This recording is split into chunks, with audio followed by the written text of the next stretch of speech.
Sudah siap semuanya. Yang aku sudah siap. Ada apa? Ada Ustaz.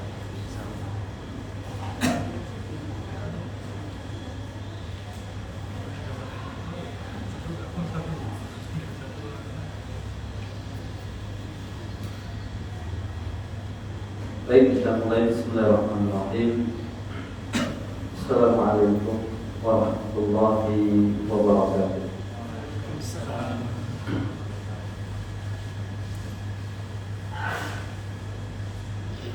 Innal hamdalillah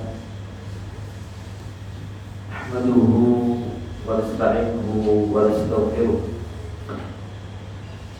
wa na'udzu billahi min shururi anfusina wa sayyiati a'malina. May yahdihillahu fala mudilla lahu wa may yudlil fala hadiya lahu. Asyhadu an la ilaha illallah wahdahu la syarika lahu wa asyhadu anna Muhammadan abduhu wa rasuluh. Allah Ta'ala ya ayyuhalladzina amanu taqullaha haqqa tuqatih wa la tamutunna illa wa antum muslimun. Wa qala ya ayyuhalladzina amanu taqullaha wa kunu ma'as shadiqin. Jemaah para ikhwan dan akhwat sekalian yang semoga senantiasa dirahmati oleh Allah Subhanahu wa taala. Alhamdulillah, kita memuji dan semakin bersyukur kepada Allah atas nikmat, atas kesempatan dan atas waktu yang Allah Subhanahu wa taala berikan kepada kita, sehingga di sore yang berbahagia ini di tanggal berapa sekarang? Tanggal 8/1445 Hijriah yang bertepatan dengan tanggal 24 Agustus 2023. Kita mohon kepada Allah Subhanahu wa taala, mudah-mudahan kajian dan pembahasan yang akan kita bahas di sore yang berbahagia ini menjadi ilmu yang mudah-mudahan senantiasa mendapatkan keberkahan dan manfaat untuk kita semuanya. Tak lupa kita pun bersolawat kepada Nabi besar kita Muhammad sallallahu alaihi wasallam, dan juga kepada keluarga sahabat beliau dan orang-orang yang senantiasa istiqomah mengikuti sunnah beliau hingga akhir hayatnya. Dan tak lupa kami pun mengucapkan terima kasih, jazakumullah khairan, kepada para ikhwan yang sudah meminta atau mengajak saya untuk belajar di sini, untuk kita belajar bersama-sama di Masjid Sarbini, yang mudah-mudahan masjid ini senantiasa mendapatkan berkah dari Allah Azza wa Jalla. Para ikhwan dan akhwat sekalian, tema kajian yang akan kita bahas tentang apa ini? Tentang apa? Tentang kuliah jalan ngaji ya jalan. Baik. Apa perbedaan kuliah dengan ngaji di sini? Lihat, apa perbedaan kuliah dengan ngaji?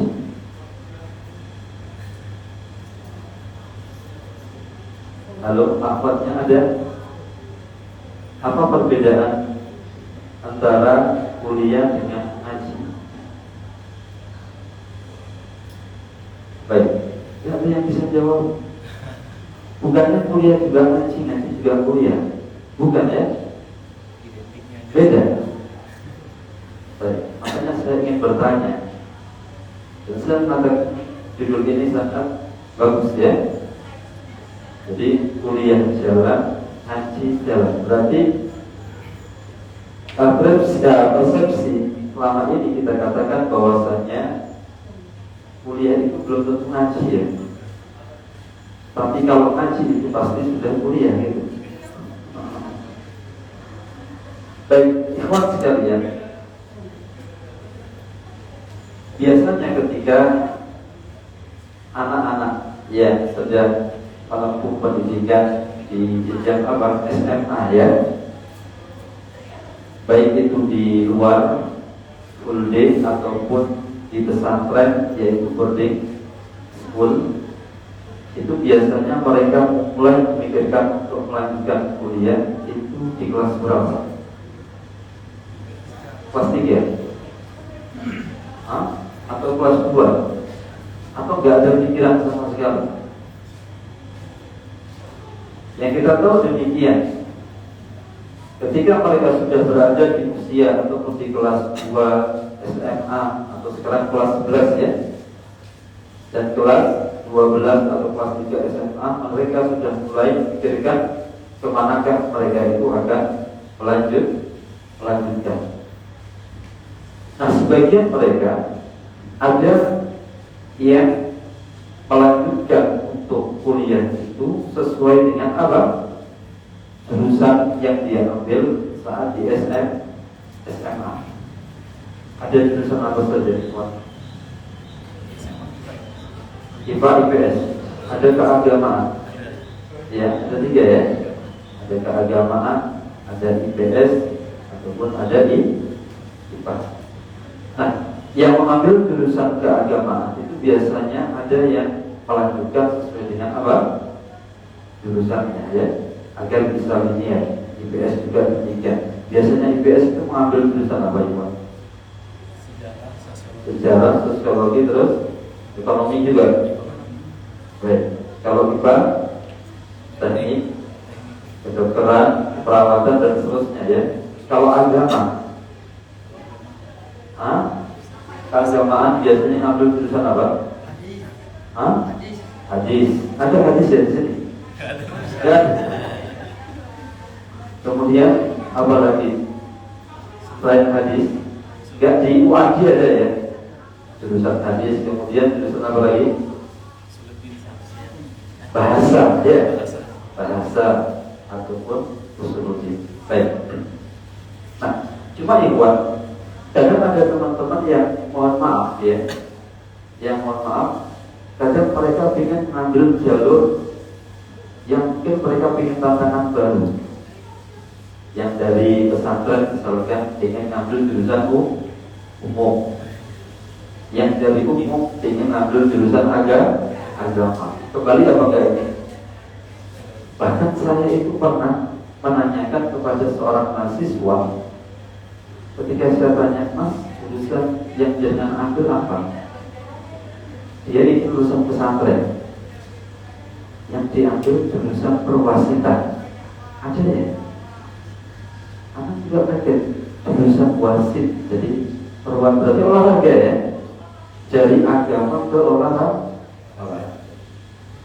Nah, jadi mereka sebagian menginginkan adanya tantangan baru. Ya. Nah, yang menjadi problematika di sini, ikhwan sekalian, terkhusus bagi teman-teman yang mohon maaf ya, yang dulu pernah di boarding school, yang notabene kehidupan mereka itu diiringi dengan materi-materi agama, kemudian ruang lingkup mereka pun tertata ya, itu biasanya ketika keluar mereka kaget. Mereka kan kaget.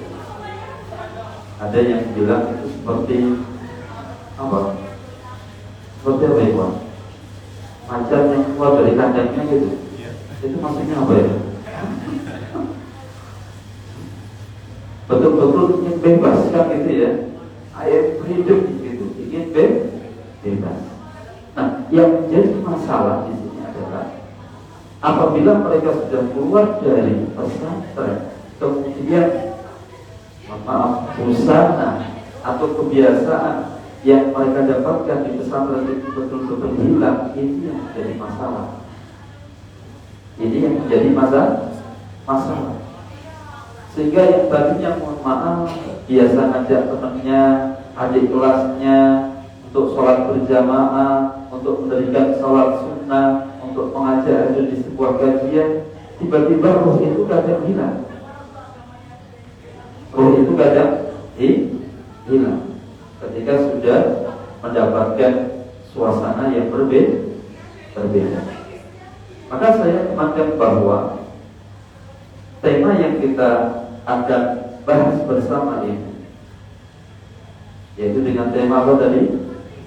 Kuliah juga jalan, haji juga jalan. Nah, titik poinnya di sini adalah mungkin husnuzon saya ditujukan kepada teman-teman yang mungkin mengambil jurusan di luar agama. Ya. Termasuk anak-anak yang tadi pernah di boarding school yang ingin ngambil jurusan. Nah, saya katakan nggak apa-apa. Ya, Anda punya hak untuk ambil jurusan di luar agama. Maksud saya mengambil jurusan kedokteran, atau mengambil jurusan keperawatan, atau mengambil jurusan apa lagi? Teknik dan seterusnya, no problem. Ya, itu sah-sah saja. Karena tidak semua anak yang di pesantren itu pasti akan menjadi seorang ustaz, pasti akan menjadi seorang guru, pasti akan menjadi seorang pendidik juga. Dan sebaliknya belum tentu orang yang di luar tadi yang tidak pernah mengenal masalah agama, mereka pun akan selalu apa? Belajar di umum saja. Mungkin tiba-tiba dengan jalan mereka ingin mendalami ilmu agama.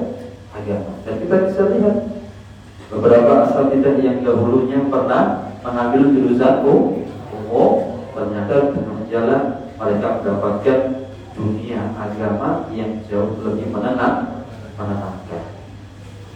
Nah, akhirnya di rahimani wa rahimakumullah, terkhusus bagi teman-teman tadi yang mengambil jurusan luar, ya, yang notabene tadi jadi kompleks agama, maka penting tema ini untuk kita angkat, yaitu jangan sampai kita mendahulukan dalam masalah apa di sini? Masalah dunia saja. Akhirnya nanti masalah akhiratnya kita abaikan. Dan ini akan menjadi sebuah hal yang membahayakan pada agama seseorang. Maka ketika ada mengambil jurusan selain agama, kedokteran dan seterusnya, ingat ngaji bagi Anda pun tetap hukumnya wajib. Jelas ya? Makanya di sini ikhwan sekalian, Syekh Muhammad bin Shalih Al-Utsaimin pernah ditanya di dalam salah satu fatwa, di mana ada pertanyaan yang mengatakan jika umat ini sangat membutuhkan ilmu-ilmu materi dunia seperti ilmu kedokteran, arsitektur dan yang lainnya, maka apakah lebih utama bagi manusia mengkhususkan diri untuk pelajari ilmu-ilmu dunia ataukah ilmu-ilmu syar'i? Apa jawab beliau? Maka beliau mengatakan tidak diragukan lagi bahwa ilmu yang pokok adalah ilmu syar'i. Artinya apa? Beliau ingin menyampaikan kepada kita, meskipun Anda mengambil jurusan umum, jurusan arsitek, jurusan kedokteran, jurusan keperawatan ataupun yang lainnya, gak apa-apa. Tapi ingat, yang lebih pokok untuk Anda kenal, untuk Anda ketahui adalah juga ilmu yang berkaitan dengan masalah agama. Ya, ilmu yang berkaitan dengan apa? Agama yang akan mendekatkan Anda kepada Allah Subhanahu wa taala. Dan beliau memberikan alasan kenapa. Beliau mengatakan bahwasanya ilmu syar'i itu adalah merupakan pokok dari semua ilmu yang ada. Beliau mengatakan tidak mungkin seseorang itu beribadah kepada Allah dengan sebenar-benarnya kecuali dengan ilmu syar'i. Sekarang pertanyaan saya, apa tujuan Allah Subhanahu wa taala menciptakan kita semua? Bukankah Allah Subhanahu wa taala mengatakan dalam ayatnya di surah Ad-Dariyat, ya, ayat yang ke-56, Allah Subhanahu wa taala berfirman, wa ma khalaqtul jinna wal insa illa liya'budun.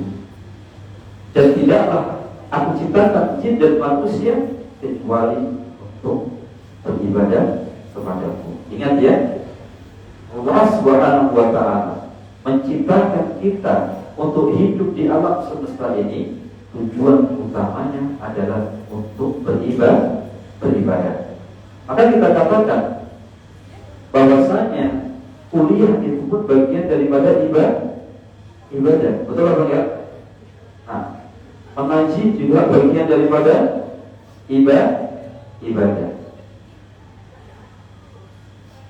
Asalkan Anda niatkan ketika kuliah itu untuk bisa memberikan manfaat bagi orang lain. Ketika Anda mengambil jurusan kedokteran, ketika Anda mengambil jurusan arsitektur, ya. Jadi Anda ingin, karena memang Anda memiliki keutamaan dalam masalah ini, kelebihan dalam masalah ini. Anda ingin ketika pulang ke kampung Anda, ke halaman Anda ingin bisa berikan banyak manfaat kepada mereka yang tadinya nggak paham tentang masalah arsitektur, tentang masalah kedokteran. Anda sampaikan ilmu ini kepada mereka. Tetapi ingat, jangan sampai ini menjadi tujuan utama dalam Anda belajar. Tetapi yang lebih utama adalah iringi di sela-sela Anda itu belajar, Anda juga atau Anda kuliah, Anda juga ikut kajian alias ngaji ilmu agama. Bisa dipahami di sini? Nah, ya, ini jadi poinnya kepada siapa? Terkhusus kepada teman-teman yang ambil jurusan umum, ya, yang ambil jurusan umum. Dan jurusan tadi yang kita sebutkan, yang notabene apa? Nilai agama ataupun muatan materi agama itu lebih sedikit ya dibandingkan dengan muatan nilai ilmu umum. Berbeda dengan ikhwan-ikhwan yang mungkin belajar di mana? Di UIN, di Universitas Islam Madinah, di Ummul Qura, ataupun di Yordan dan sebagainya yang lainnya. Rata-rata mereka mendapatkan materi muatan ilmu agama itu setiap hari di kelas mereka. Sehingga di kampus UIN itu sendiri banyak sekali jurusan-jurusan Islam yang bisa mereka ambil.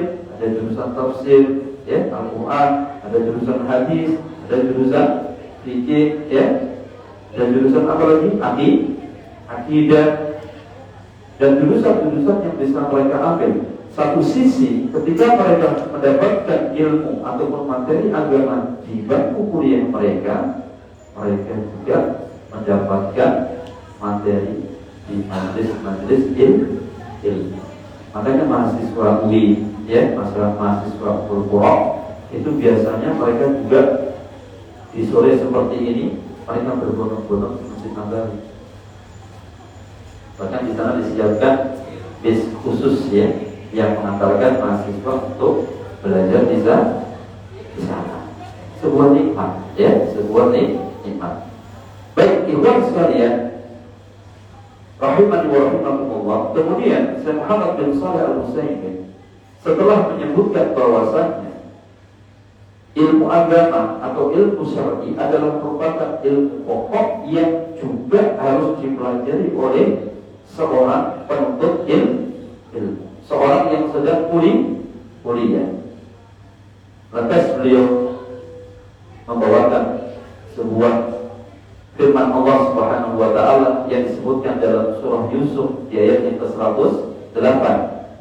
Apa kata Allah Subhanahu wa ta'ala? Qul, katakanlah, hadihi sabili, inilah jalanku, ad'u ilallah ala basiratin ana wa man ittaba'ani, yang aku menyeru kepada Allah, ya, ala basiratin, di atas ilmu pengetahuan, ana, yaitu pengetahuanku, wa man ittaba'ani, dan orang-orang yang mengikutiku. Jadi dalam ayat ini Allah ingin menyampaikan kepada Muhammad, ya, katakanlah wahai Muhammad, kepada siapa? Kepada umatku, ini adalah jalanku, yaitu aku dan orang-orang orang yang mengikuti untuk mengajak kepada siapa? Allah. Ini tujuan terbesar ketika kita belajar, yaitu bagaimana kita mengenal Allah. Bukan tujuan belajar itu hanya untuk mendapatkan apa tadi? Gelar semata, sebuah karunia. Ya, untuk mendapatkan gelar saja. Tetapi ternyata dia tidak apa? Dengan sebab gelar itu bukan menjadikan dia semakin dekat kepada Allah, semakin menjadikan dia takut kepada Allah. Bukankah tujuan utama ketika kita belajar agar kita mengenal siapa sih Rob kita? Maka ikhwan sekalian yang dimuliakan oleh Allah Subhanahu wa taala, sekarang hendaknya kita menjadi orang-orang yang banyak perenung ketika kita itu belajar. Ketika kita sedang kuliah, perkara yang hendaknya senantiasa kita renungkan adalah sebuah pertanyaan yang menyatakan limada nata'allam. Limada nata'allam al-ulum ad-diniyah. Kenapa di samping kita ini kuliah, kita juga harus di luar, di bawah. Oh iya. Ya.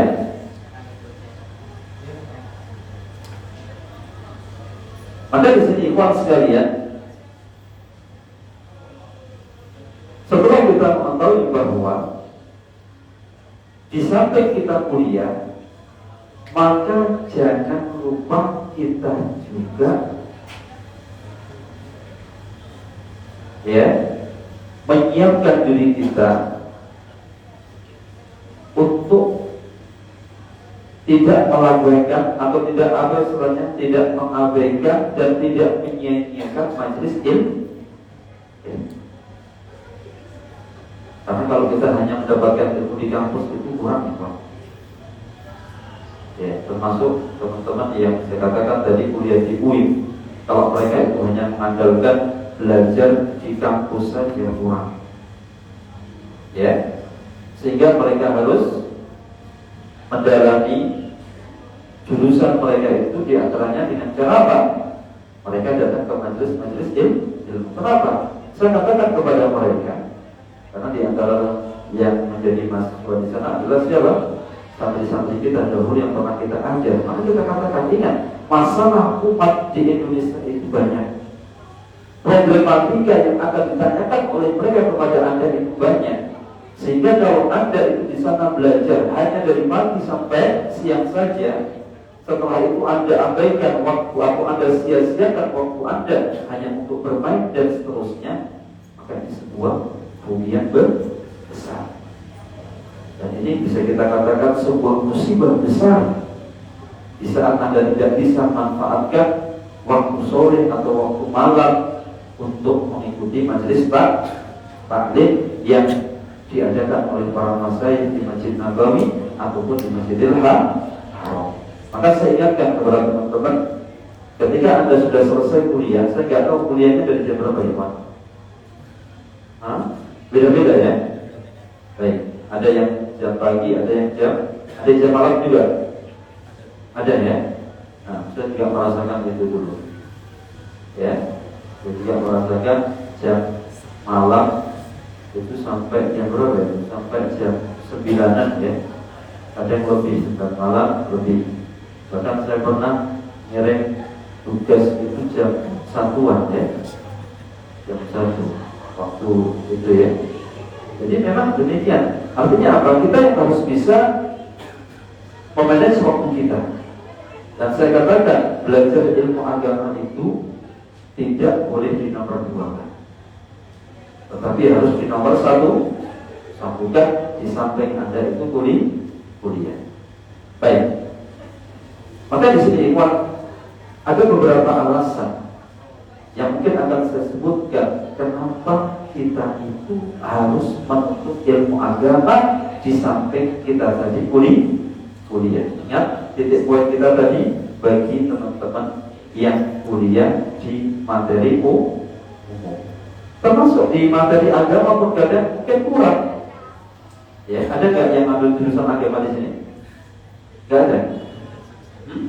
Nggak ada. Semuanya jurusan umum. Kalau memang semuanya jurusan umum, maka saya katakan Anda lebih aula, Anda lebih utama untuk mengisi hari-hari Anda juga belajar ilmu agama.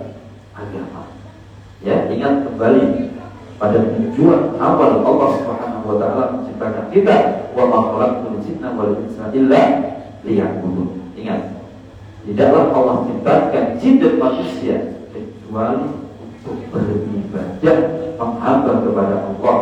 Dan Syekhul Islam mengatakan makna ibadah itu adalah apa? Ismun jami'un likulli ma yuhibbullahu wa yardahu min a'malin wa aqwalin adh-dhahirah wal batinah.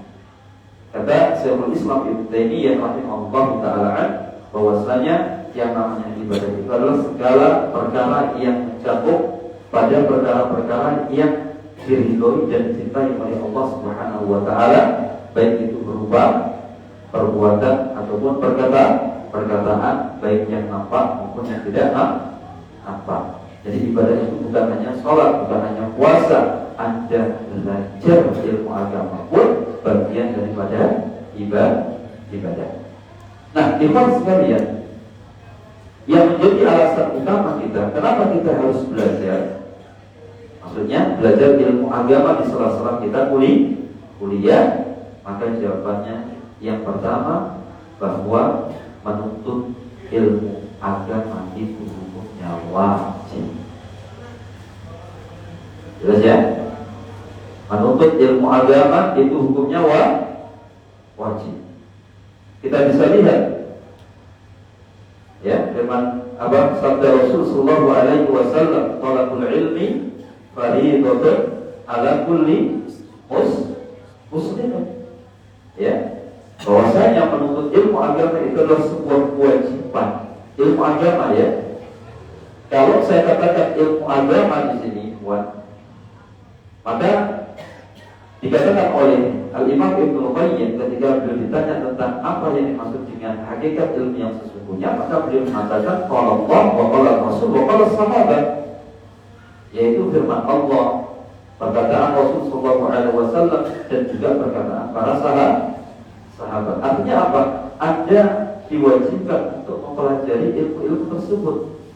Apalagi ilmu-ilmu yang berkaitan dengan apa? Perkara yang diwajibkan dalam kehidupan Anda, seperti apa? Masalah sholat, mempelajari ilmu yang berkaitan dengan sholat itu hukumnya adalah wajib.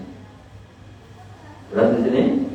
Nah di sini ada ya kata yang saya bacakan itu bahwasanya penuntut ilmu agama itu diwajibkan baik bagi laki-laki maupun bagi perempuan berdasarkan hadis Rasul sallallahu alaihi wasallam, talabul ilmi fardhatun ala kulli muslimin. Bahwasanya menuntut ilmu agama itu adalah sebuah kewajiban. Jadi bukan disunahkan, ya, bukan mubah, tetapi diwajibkan bagi seorang muslim baik laki maupun perempuan. Nah, di sini ada perkataan bagus yang disampaikan oleh Al-Imam Al-Qurtubi. Beliau menjelaskan tentang hukum penuntut ilmu agama dalam hadis ini. Beliau membagi hukum penuntut ilmu agama itu menjadi dua. Yang pertama hukumnya adalah wajib. Ya, yang pertama adalah hukumnya wajib. Seperti kata beliau, penuntut ilmu yang berkaitan tentang sholat, ya, yang berkaitan tentang zakat, yang berkaitan tentang puasa. Nah, kita ketahui bahwasanya sholat, puasa, dan zakat itu bagian daripada rukun Islam. Fondasi bangunan Islam itu akan tegak ketika disempurnakan 5 rukun tersebut, yaitu yang pertama syahadati alla ilaha illallah wa anna Muhammadan Rasulullah ibadahullah wa iqamus shalah wa ita'uz zakat wa hajjil baiti man istata'a ilaihi sabila, kemudian wa shaumi Ramadan. Ya. Jadi Islam dibangun atas 5 fondasi. Yang pertama adalah 2 kalimat syahadat, kemudian menjadikan sholat, membayar zakat, menunaikan ibadah haji ini bagi yang mampu. Dan yang dimaksud dengan mampu di sini, mampu secara finansial dan mampu secara fisik. Ya, mampu secara materi dan mampu secara fisik. Kalau ternyata dari sisi materi mampu, namun fisik gak mampu, maka gak ada kewajiban bagi dia. Ya, misalkan mohon maaf dia dilahirkan dalam keadaan tidak berkaki misalkan, atau tidak bisa jalan. Kan ada orang yang dilahirkan tidak bisa jalan, ya kan? Sehingga bisanya hanya gulung-gulung atau duduk saja. Nah, orang-orang yang demikian tidak ada kewajiban bagi mereka untuk menunaikan ibadah haji meskipun mereka secara materi itu mampu. Ya. Kemudian yang kelima apa tadi? Puasa di bulan Ramadan. Maka Al-Imam Al-Qurtubi beliau mengatakan mempelajari masalah sholat, masalah zakat, masalah puasa, maka ini dihukumi wajib. Maka nanti kalau ada kajian-kajian di sini, minta kepada ustadznya untuk bahas tentang masalah, ya, biar antum tahu tata cara sholat yang benar. Jadi enggak ikhwan aja, subhanallah ya. Dalam sholat berjamaah kita dapati ketika makmum itu melakukan kesalahan dalam sholat yang tidak disengaja, tiba-tiba ketika imam itu melakukan apa? Sholat yang tidak disengaja, melakukan sholat, kemudian dalam sholatnya itu ada kesalahan yang tidak disengaja, akhirnya beliau melakukan sujud sahwi. Nah, ketika imamnya sujud sahwi, ternyata makmumnya itu ada yang ikut, ada yang tidak. Nah, ini yang benar gimana ya? Ketika ditanya kenapa Anda nggak ikut sujud sahwi, padahal imam tadi sujud sahwi, maka mereka menjawab yang salah adalah imamnya. Nah, ini kan akal-akalan. Nah, sekarang saya tanya, kalau seandainya yang salah itu makmumnya, apakah imamnya tahu kesalahan makmumnya? Kan tidak. Maka ada sebuah hadis yang mengatakan ju'ilal imam liyutamma bihi. Dijadikan seseorang itu menjadi imam agar diikuti. Artinya apa? Tidak berapa? Ya, kalau imamnya takbir, jangan rukuk. Jelas ya? Kalau imamnya rukuk, jangan sujud. Jadi imam itu harus diikuti. Nah, orang-orang yang belajar masalah sholat tentunya dia akan tahu ketika imamnya melakukan sujud sahwi, maka makmumnya pun akan ikut sujud sahwi. Bahkan dibuat, saya pernah mendapati seseorang yang melakukan sholat 5 waktu itu dengan cara dijamak dalam satu waktu. Ya, kenapa kok Anda jamak? Ya nanti kalau saya bekerja di waktu zuhur, kan gak enak sama orang yang meminta saya kerja. Masa waktunya sholat saya sholat dulu, sehingga apa? Sholatnya kita jamak. Jadi 5 waktu dijamak dalam satu waktu. Jelas ya? Bahkan saya pernah mendapati juga ada orang yang ketika sholat Jumat itu azannya bareng-bareng. Pernah lihat ya? Anak soalnya melihat sendiri dengan mata kepala saya. Ya, maka benar Imam Qurtubi mengatakan bahwasanya mempelajari masalah bab sholat, ya, bab zakat, bab puasa itu hukumnya adalah wajib. Ya, dan yang diwajibkan bukan anak pondok saja, bukan anak wisma saja, tetapi juga semua kita kita yang mampu diri kita sebagai seorang mukmin. Oleh sebab itu ikhwan hadiri majelis ilmu. Di sini berapa kali diadakan kajian? 1 minggu sekali Ustaz. 1 minggu sekali. Nanti bisa ditambah 1 minggu 2 kali. Iya, kita butuh. Gak apa-apa. Mungkin teman-teman sebagian mungkin mohon maaf ada yang belum bisa baca Al-Quran. Dan ingat, dalam belajar ilmu agama gak boleh malu. Maka ada sebuah ungkapan yang mengatakan la yata'allam mustahyin wa mutakabbir. Jadi tidak layak orang belajar itu adalah orang yang malu, merasa malu karena belum disajikan, ya. Dan gak boleh orang yang belajar itu merasa sombong, gak butuh dengan ilmu yang disampaikan oleh guru tersebut. Atau sombong disebabkan karena apa? Karena yang menyampaikan usianya lebih muda. Padahal Imam Syafi'i mengatakan dalam bahasannya al-alim kabir wa ikana hadasan wal jahil shaghir wa ikana syaikhan fa'adlam falaysa al-mar'u yuladu aliman wa laysa aqu ilmin kaman huwa jahil. Imam Syafi'i mengatakan al-alim orang yang berilmu itu besar meskipun dia itu masih muda, masih kecil, ya. Dan orang yang bodoh itu kecil meskipun dia sudah tua.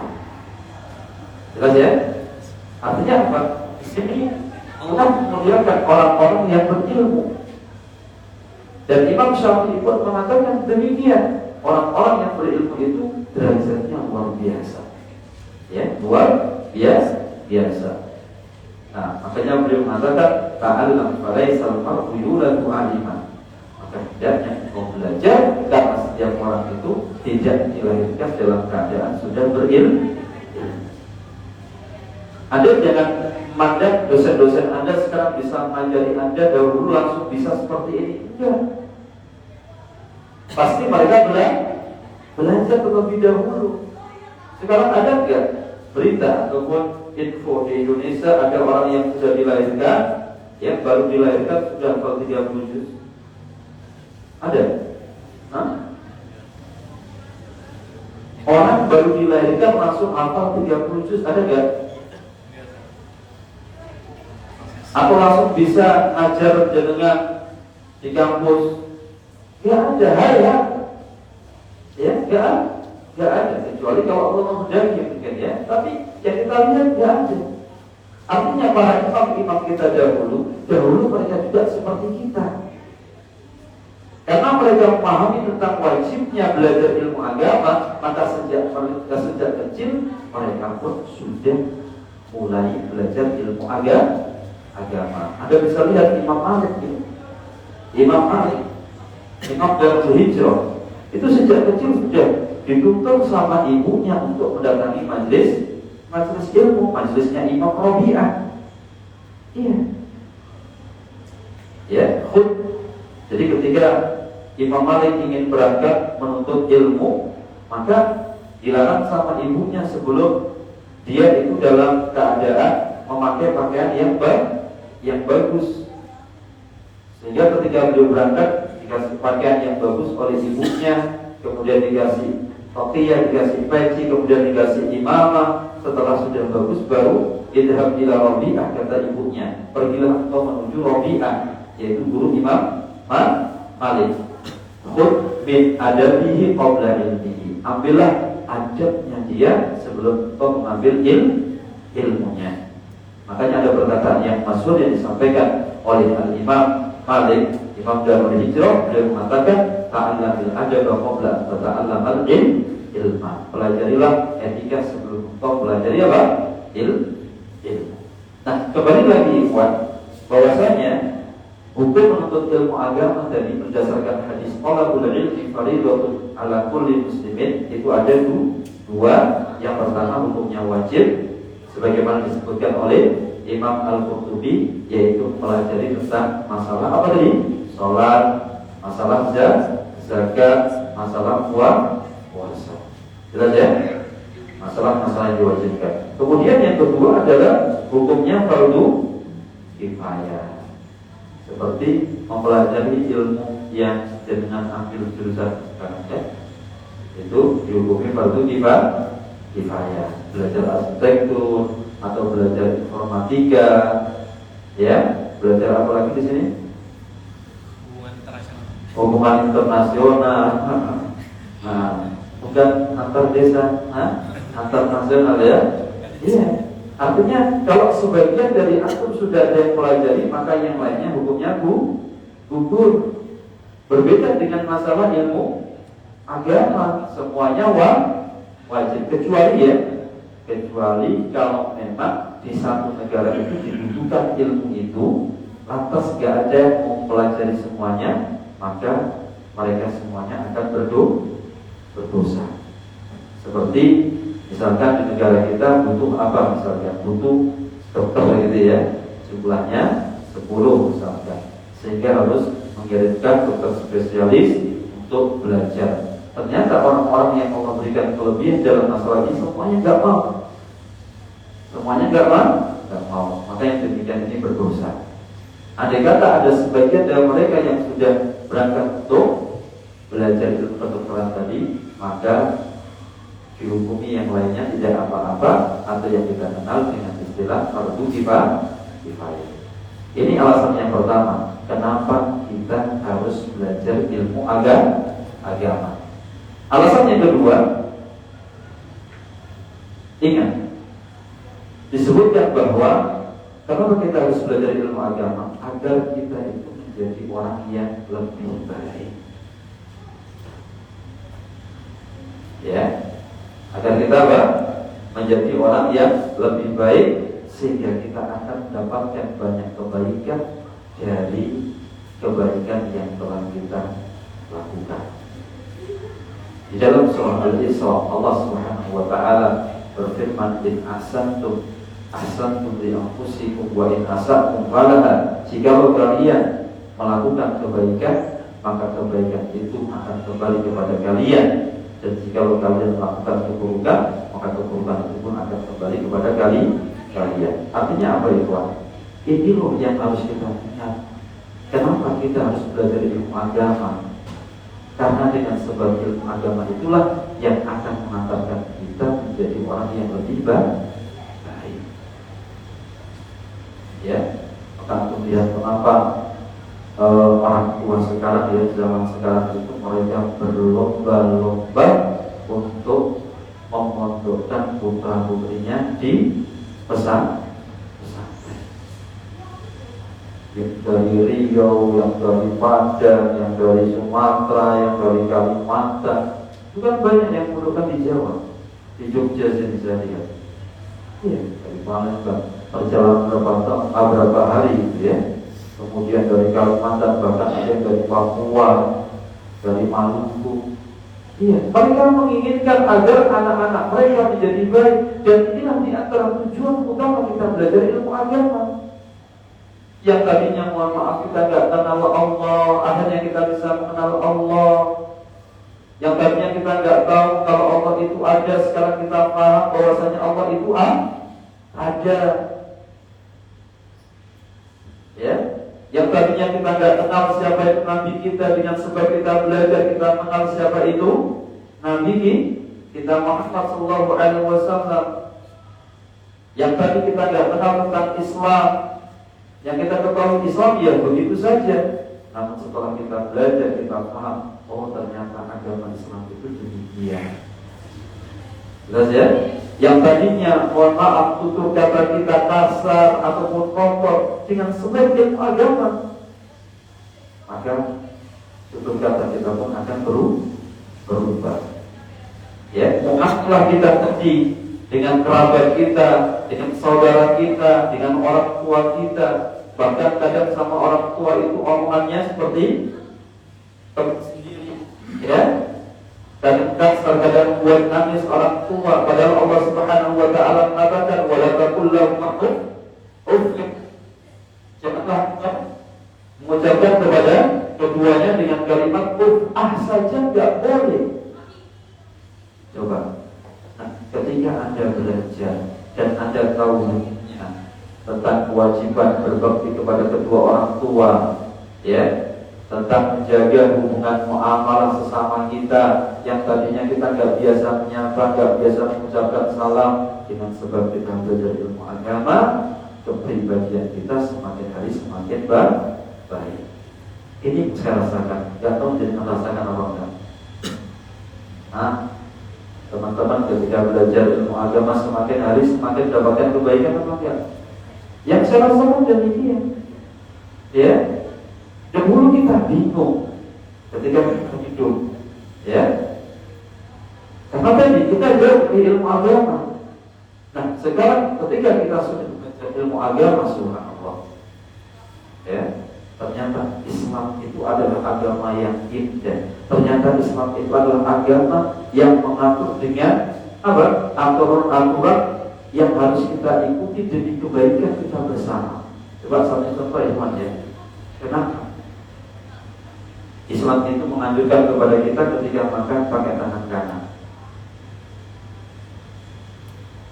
Ya. Kenapa Islam menganjurkan kepada kita ketika kita masuk kamar mandi harus berdoa? Ketika kita keluar kita mengucapkan ghufran. Coba kamu penuhi itu. Ya. Kenapa Islam memerintahkan kepada kita untuk sholat berjamaah? Coba. Ya. Ketika sholat kita diminta untuk sholat berjamaah. Kenapa Islam mewajibkan sholat berjamaah itu hanya bagi laki-laki, bukan untuk perempuan saja? Itu semuanya ada hikmah. Maka jadikan motivasi pahala-pahala yang telah Allah janjikan, ya, dari amalan-amalan yang kita lakukan itu untuk menjadi motivasi buat kita agar kita semakin mendekatkan diri kita kepada Allah Subhanahu wa Ta'ala. Dan ini yang akan Anda rasakan, ya. Jadi apa? Jangan hanya kuliah saja, tetapi juga Anda hadiri majelis-majelis ilmu. Nah, dan dirutinkan agar kalian bisa menjadi orang yang baik. Bukankah Allah Subhanahu wa Ta'ala bersama orang-orang yang baik ya ikhwan? Bukankah Nabi kita juga mengatakan dalam hadisnya, man yuridillahu bihi khairan yufaqihu fiddin. Barang siapa yang Allah kehendaki baginya suatu kebaikan, kamu pahamkan ini dalam urusan agama. Iya, itu tanda ya. Tanda kalau Allah menghendaki kebaikan kepada seorang hamba, pasti hamba itu akan diarahkan untuk mempelajari ilmu agama. Saya mendapati beberapa teman yang maaf ini tidak pernah, ya, namun setelah mereka istilahnya buka bisnis, kemudian mereka belajar ilmu agama, akhirnya kita bisa lihat amalahnya mereka di dalam melayani konsumen-konsumen yang ada itu luar biasa, karena mereka menerapkan ilmu agama. Saya berikan contoh ya, ada bengkel salah satu ikhwan kita, namanya bengkel Amanah. Ya, ini pelayanannya luar biasa. Nah, kenapa dia bisa melayani dengan pelayanan yang begitu amanah? Setelah dia itu mengaji. Jadi mengaji itu ilmu agama ya, itu akan bisa memberikan dampak positif pada kepribadian seseorang. Aku nggak bayangkan ketika motor anak mogok di daerah Klaten itu, padahal udah di Jogja ya, malam waktu itu hari raya ya, agak malam-malam itu pun diusahakan untuk beliau datang ke sana. Meskipun yang dipanggil adalah teman.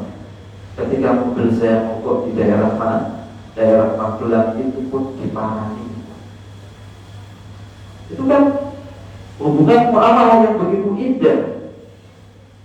Dan saya yakin itu adalah efek dari apa? Ilmu agama. Itu baru satu orang ya, belum lagi yang lainnya. Teman-teman yang sudah mulai mengaji. Ada ikhwan yang buka warung Padang. Coba lihat ya, ketika buka Ramadan, ketika ada kajian besar di Masjid Maskah, itu setelah selesai kajian diundang di situ, digratiskan semuanya. Bukankah itu efek dari kebaikan yang mereka dapatkan dari ilmu agama? Maka benar kata Rasulullah SAW, apa tadi?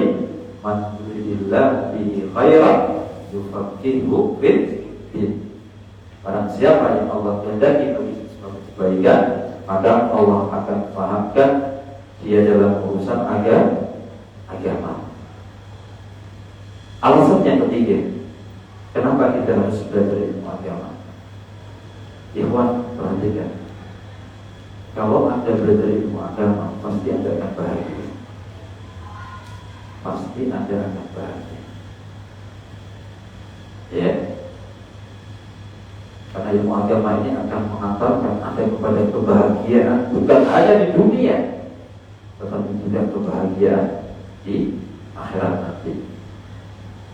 Syekh Abdul Rahman bin Nasir As-Sa'di rahimahullahu ta'ala, salah seorang guru Al-Imam Muhammad bin Shalih Al-Utsaimin rahimahullahu ta'ala, beliau menuliskan sebuah kitab yang berjudul Al-Wasail Mufidah lil Hayat Sa'idah, yaitu kiat-kiat hidup bahagia. Di antara 21 kiat kalau tidak salah, dari 21 kiat yang beliau sebutkan untuk bisa mendapatkan kebahagiaan adalah seseorang menyibukkan dengan belajar ilmu agama. Belajar ilmu. Coba ya, aku nanti renungi ini. Jadi belajar ilmu agama itu betul-betul aku hadirkan. Aku datang ke majelis, aku bawa kitab, aku bawa catatan, aku bawa tulisan. Ya. Jadi aku datang ke majelis ilmu bukan hanya karena mengikuti apa istilahnya program yang ada, tidak, tetapi kebutuhan kita terhadap ilmu agama. Makanya benar kata Sufyan Ats-Tsauri ya, kebutuhan kita terhadap ilmu agama itu melebihi kebutuhan kita terhadap makan dan minum kita. Sekarang kita makan dan minum dalam satu hari berapa porsi ikhwan? Aku berapa porsi makan? 3, cukup ya. Kalau ditambah 3 kali 3 jadi 9 porsi, kuat apa enggak? Artinya kebutuhan kita terhadap makan dan minum itu ternyata tidak banyak. Namun kebutuhan kita terhadap ilmu agama itu setiap hari kita butuh. Coba ya, kita hitung sejak kita keluar dari rumah. Ada nggak ilmu keluar dari rumah? Apa itu? Baca doa. Apa doa yang untuk baca? Bismillahirrahmanirrahim. La haula wala quwata illa billah. Sahih? Terus apa lagi yang selain itu?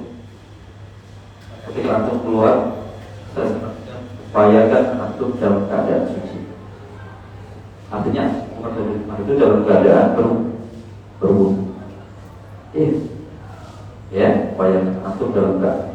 Kenapa? Kita nggak tahu ikhwan.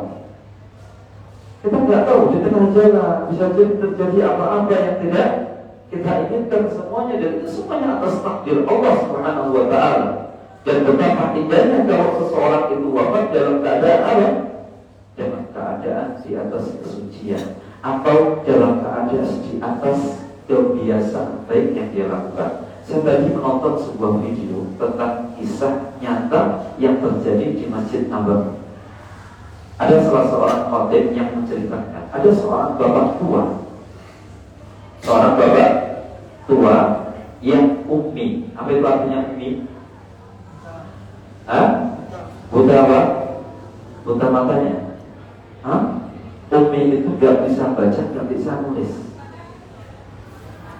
Ya, bukan buta ya, gak bisa baca, gak bisa nulis. Ini kisah nyata ya. Jadi kisah ini saya lihat tadi dalam bahasa Arab ya. Jadi beliau menceritakan bahwa ada seorang bapak tua yang buta, yang biasa datang ke Masjid Nabawi. Ya, setiap masuk ke Masjid Nabawi maka sholat tahiyatul masjid. Nah ini kan ilmu ya. Artinya ilmu kita ketika masuk masjid itu adalah sholat tahiyatul masjid. Waktu kakek tua itu ya sholat tahiyatul masjid, kemudian setelah sholat beliau menghampiri rak mushaf, ya, menghampiri rak mushaf. Kira-kira kemudian beliau mengambil Al-Quran. Kira-kira apa yang beliau lakukan dengan Al-Quran tersebut? Dia tidak bisa baca, dia tidak bisa tulis. Apa yang beliau lakukan? Subhanallah, beliau mengambil mushaf dari rak tadi, ya, kemudian mendatangi seorang pemuda, meminta agar pemuda itu membacakan Al-Quran. Dan beliau mengatakan, saya ingin mendengarkan bacaan Anda. Dan ini sebagaimana perbuatan yang dilakukan oleh Rasulullah SAW yang meminta sahabat Abdullah bin Mas'ud radhiyallahu taala anhu untuk membacakan Al-Quran di hadapannya. Meskipun sahabat Abdullah bin Mas'ud mengatakan, apa istilahnya, apakah mungkin saya akan bacakan Al-Quran yang Al-Quran itu diturunkan kepada engkau wahai Rasulullah? Tapi Rasulullah ingin mendengar bacaan sahabatnya. Akhirnya bapak tua itu pun meminta pemuda itu untuk bacakan Al-Quran. Akhirnya dibacakan Al-Quran. Di esok harinya lagi Ikhwan datang ke masjid, ya, ketika masuk Masjid Nabawi beliau sholat tahiyatul masjid. Habis sholat kembali lagi ke mana? Kerak Al-Quran. Kemudian mengambil Al-Quran, mencari seorang pemuda agar pemuda itu membacakan Al-Quran tersebut. Nah, di momen yang kedua ini, sekalian perhatikan baik-baik. Ketika beliau mendengarkan bacaan pemuda tadi, dari bacaan pertama, bacaan kedua, bapak tua ini betul-betul sangat menghayati. Meskipun beliau umi tadi, gak bisa baca, gak bisa menulis, tapi menghayati bacaan dari pemuda tersebut. Nah, ketika pemuda itu membaca sebuah ayat yang di situ ada ayat sajadah, ya, maka pemuda itu pun sujud tilawah. Bapak yang mendengarkan tadi pun ikut sujud tilawah. Jelas ya? Nah, hanya setelah sujud tilawah si pemuda itu bangkit. Nah, kemudian membacakan Al-Quran lagi kepada bapak tersebut. Ternyata bapak tersebut pas sujud ditunggu kok lama, gak bangun-bangun. Akhirnya beliau penasaran, kenapa gak bangun-bangun? Tengok kanan, tengok kiri, gak ada orang. Ternyata bapak tua tadi meninggal dalam keadaan sujud. Meninggal dalam keadaan sujud. Maka kita teringat dengan sebuah hadis yang mengatakan innamal a'malu bil khawatim. Sesungguhnya amal itu dari akhir kehidupan seseorang. Maka Allah akan wafatkan atas kebiasaan yang biasa kita lakukan. Maka buat sekalian yang dimuliakan oleh Allah Subhanahu wa taala, ini alasan yang ketiga kenapa kita harus belajar ilmu agama agar kita itu mendapatkan kebahagiaan. Bagaimana Allah tidak berikan kebahagiaan bagi penuntut ilmu? Bukankah Allah telah mengatakan yarfa'illahu alladziina aamanu minkum walladziina utul ilma darajat? Allah akan angkat derajat orang-orang yang beriman di antara kalian dan orang-orang yang berilmu dengan beberapa tingkatan. Bagaimana ikhwan antum gak akan bahagia ketika menuntut ilmu agama? Bukankah Rasulullah SAW mengatakan, "Man salaka thariqan yaltamisu fihi ilman, sahalallahu lahu bihi thariqan ilal jannah." Allah yang akan memudahkan Anda semuanya ketika mengaji untuk mendapatkan kemudahan jalan menuju surga. Ahibati fiddin rahimani wa rahimakumullah. Dan banyak sekali keutamaan-keutamaan yang ada yang akan Allah berikan kepada siapa? Orang-orang yang menuntut ilmu agama. Cukuplah ayat-ayat dan hadis tadi yang saya bacakan termasuk ayat yang Allah sebutkan ya di dalam surah Ali Imran di ayat yang ke-18, kata Allah Subhanahu wa taala, "Shahidallahu annahu la ilaha illa huwa wal malaikatu wa ulul ilmi qa'iman bil qisti la ilaha illa huwal azizul hakim." Di sini dalam ayat ini Allah jadikan persaksian orang-orang yang berilmu ya, dengan persaksian siapa? Allah dan malaikat-malaikatnya. Tentunya ini menunjukkan keutamaan yang luar biasa yang Allah Subhanahu wa taala berikan kepada orang-orang yang berilmu. Nah, ini alasan yang ketiga kenapa kita harus belajar ilmu agama. Baik ikhwan sekalian, yang alasan yang keempat kenapa kita harus belajar ilmu agama, yaitu agar ibadah yang kita lakukan ini diterima oleh Allah. Ya, agar ibadah yang kita lakukan ini diterima oleh Allah. Bukankah di antara syarat diterimanya ibadah seseorang itu harus ikhlas? Ya, dan mengikuti sunnah Rasulullah alaihi wasallam ini penting. Ya, makanya Allah Subhanahu wa taala mengatakan makana yuridullah apa di dalam surah apa itu, surah Al-Kahfi ya. Nah, apa itu ayatnya kok saya lupa.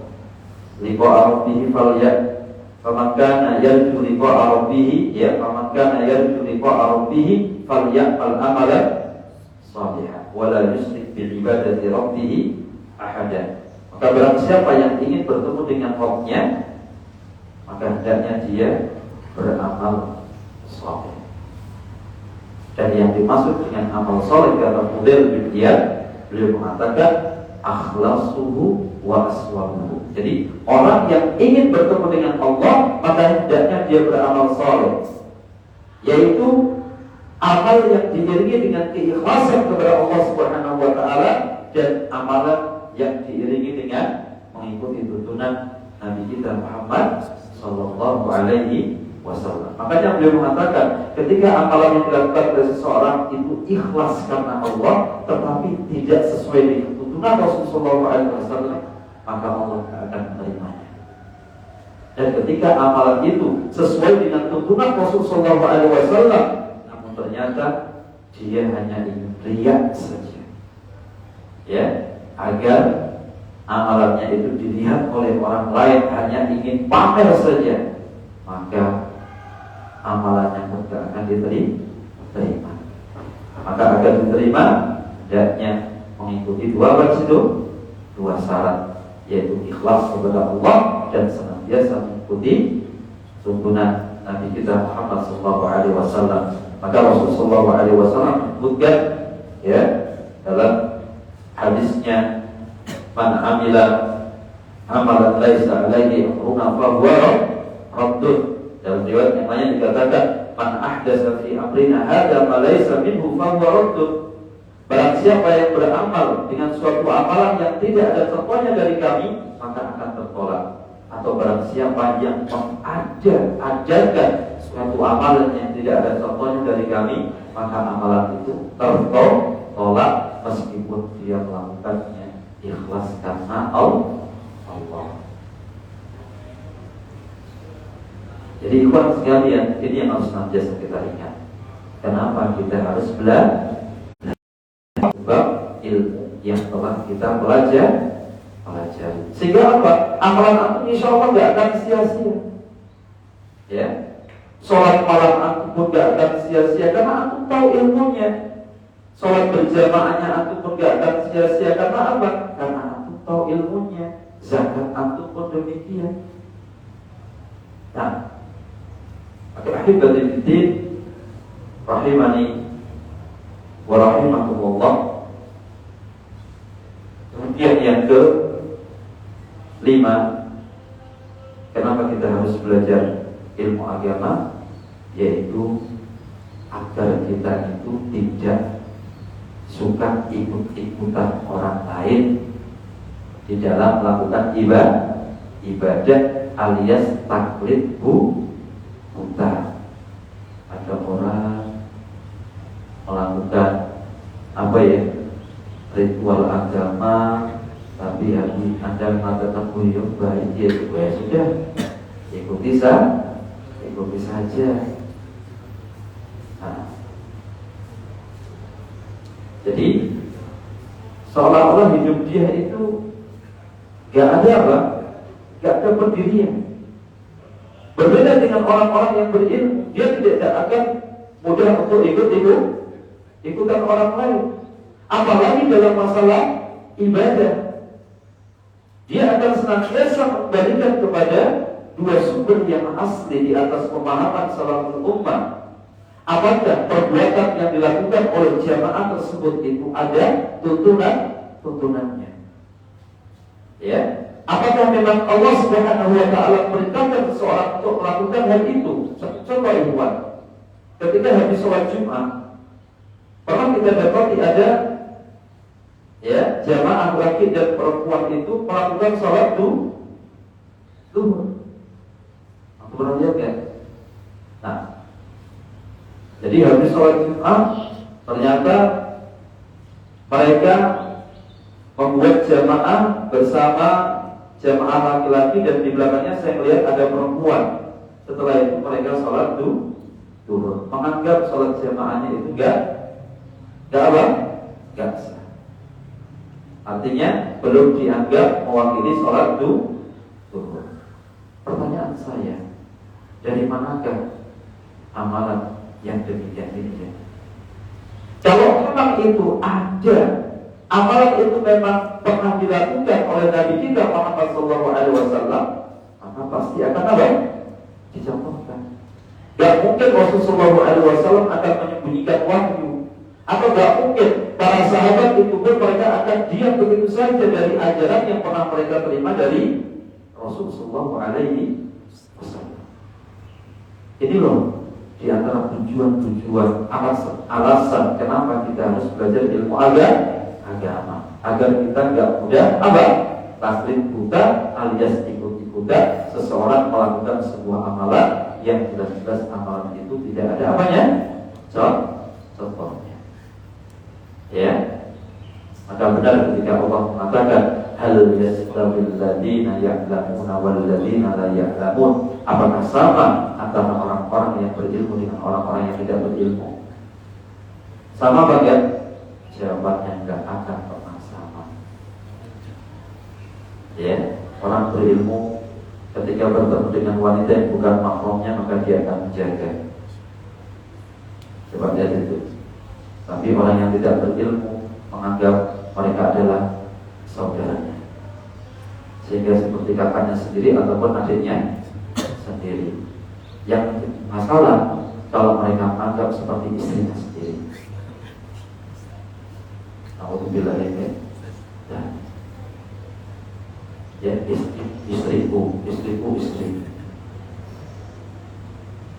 Jelas di sini, ya.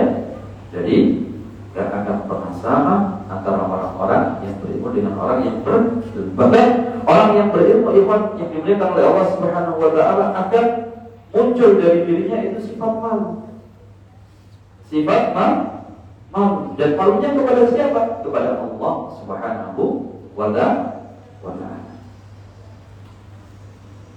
Kemudian yang terakhir, sampai jam berapa Mas?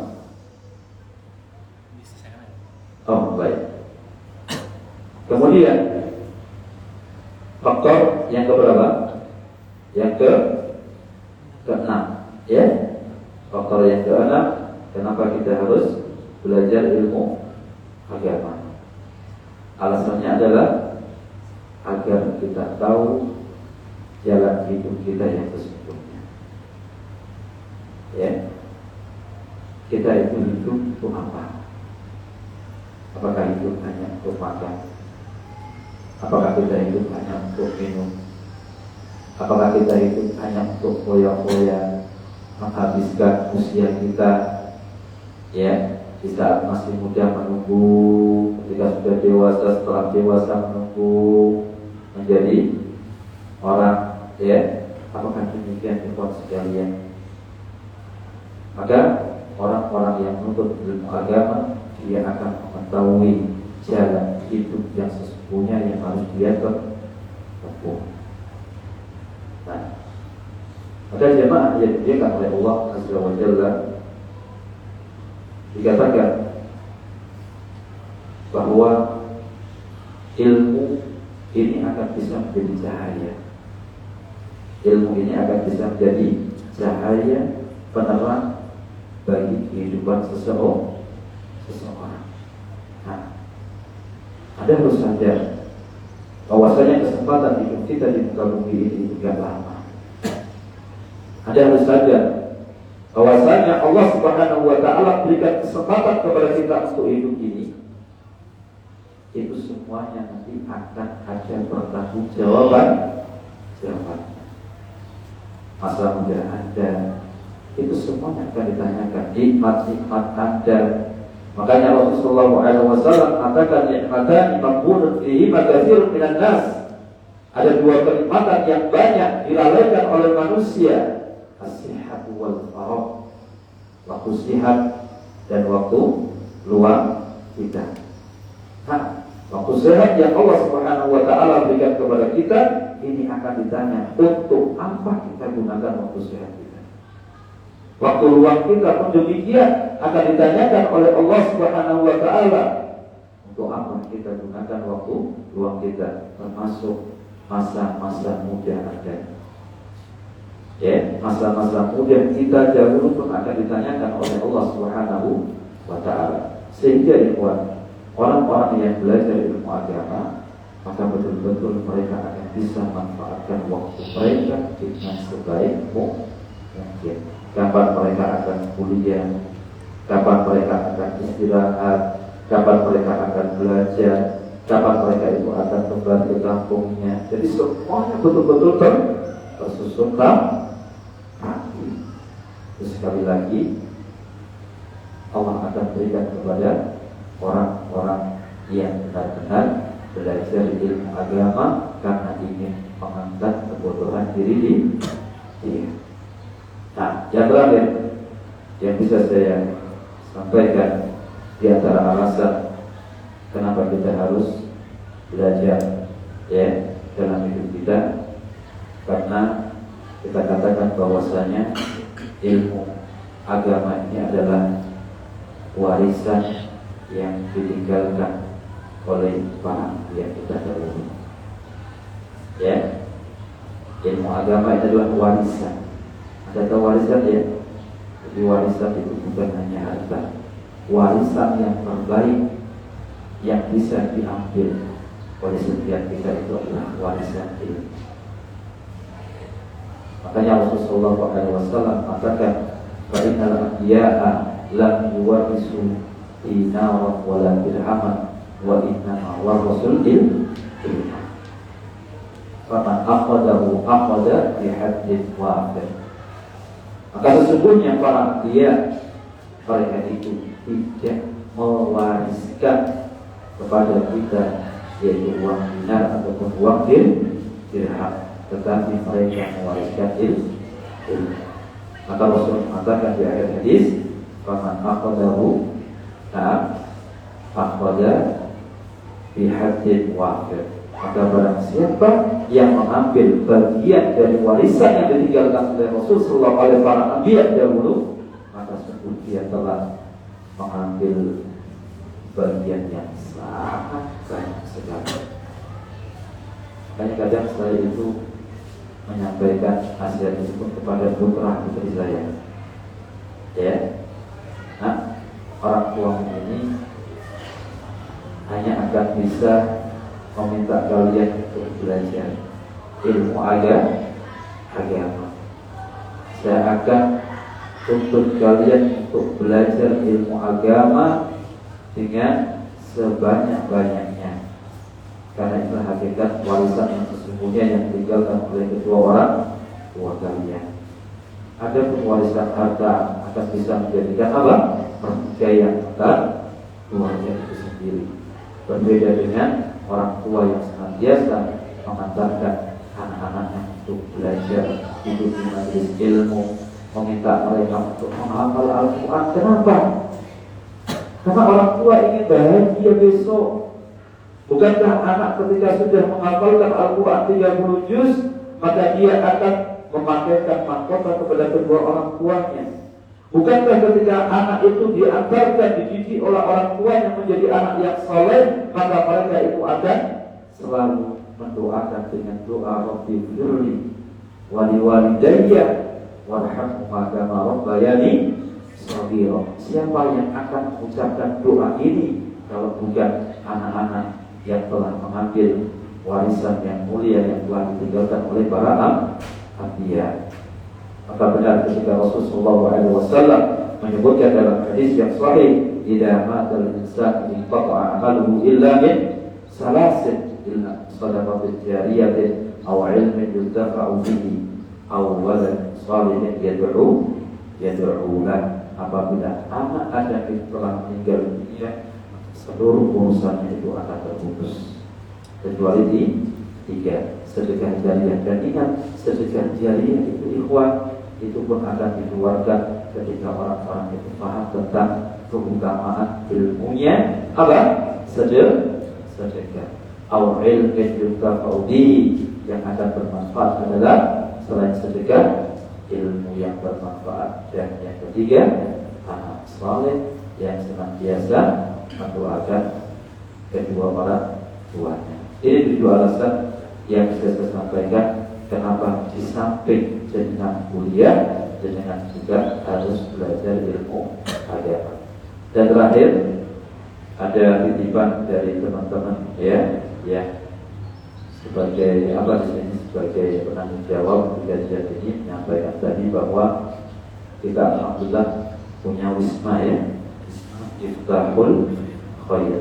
Miftah itu artinya kunci, al-khair itu kebaikan. Nah di wisma ini katanya ada pembelajaran ya bahasa Arab ataupun pembelajaran ilmu agama.